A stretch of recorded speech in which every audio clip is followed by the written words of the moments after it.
My name is Lindsey Capp. I'm an emotional intelligence coach, trainer, and mentor.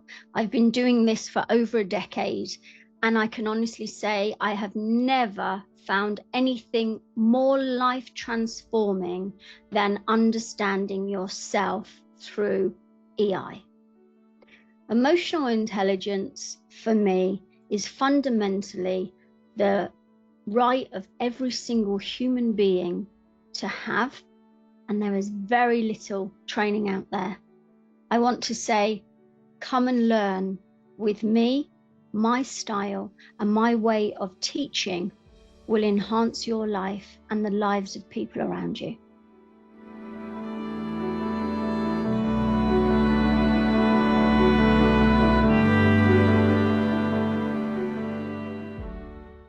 ADHD.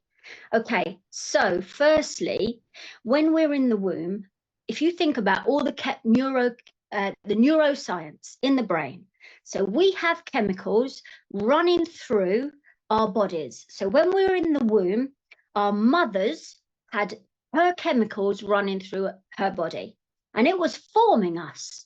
Okay, so dependent on what chemicals were running through her body was also running through the makeup of our wiring.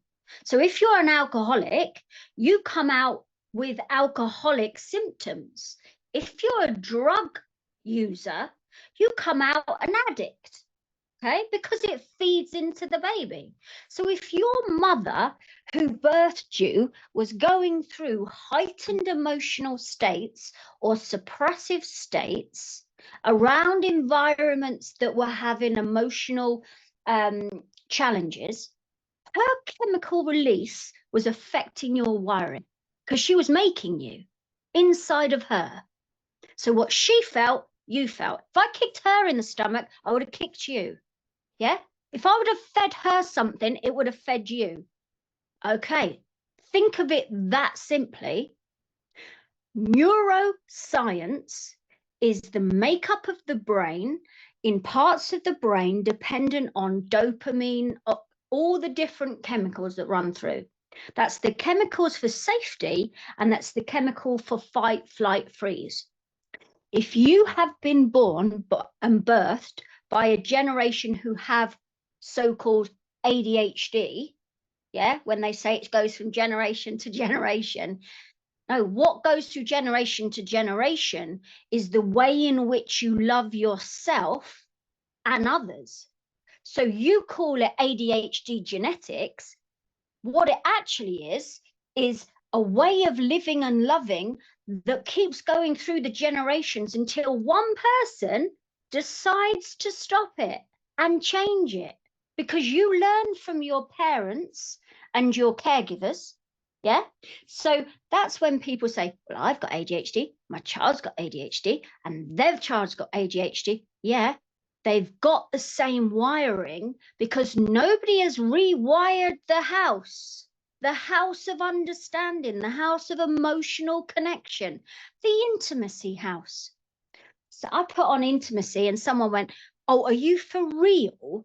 It's like, yeah, look up the word intimacy. And then another person put on, and another comment, I loved my children and I brought them up lovingly, and they've got ADHD and I've got ADHD and my mum had ADHD. Intimacy is not love or care.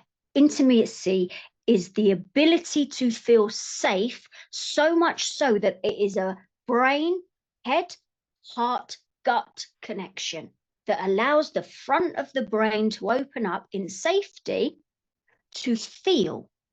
So the right chemicals are running through the body that gives togetherness and belonging. ADHD is a frantic release surge of chemicals in the brain that then claims like, give me attention. Yeah, I can't stay here. Fight, flight, freeze, or fawn. That's because nobody in the generations that have been before you and are you has learned how to do intimacy in themselves, creating it in another. You would see ADHD leave the family generational line. But we're so attached to labels and victim mentality that we literally go, well, I've got it, so he's got it, so she's got it, so they've got it. And it's like, it's not a disease. It's an understanding of how the brain works, the human body works, right the way from in the womb. That the mother's emotional states affect the baby's. And then the baby is born and starts displaying from that amount of wiring. You've wired your baby while it's being formed inside of you from your emotional states to theirs. And you call it, what do you call it? Generational, hereditary. Of course, it's hereditary because nobody's learning a new way of being intimate with themselves or someone else.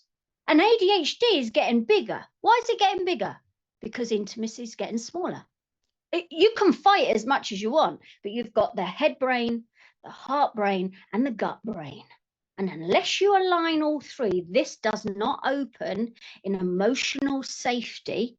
And when this doesn't open in emotional safety, you get disorders, believing you were born with it. No, you were born perfectly as a little egg. You were perfect, but you needed certain nutrition to form. Dependent on the nutrition and soil that you were planted in will be dependent on what you grow into. That's why we have acorn to oak learning, because when you learn this, you can literally replant the roots so that it stops generation after generation trauma. Don't label your child with ADHD. Learn how to rectify it. The same way as I did my son. It's your responsibility. Or just stick the sticky note on ADHD. I got it, you got it, they'll get it. I mean, do what you feel is right for you. Most enjoyable thing you can do. Or take the sticky note off and certainly don't put it on your child. Okay, you know the drill. If this is speaking to you, if you feel there are people that would benefit from seeing this, then please subscribe, like, and share. Together we can rise, but we have to be able to get this word out. Emotional intelligence is the gift that will keep giving.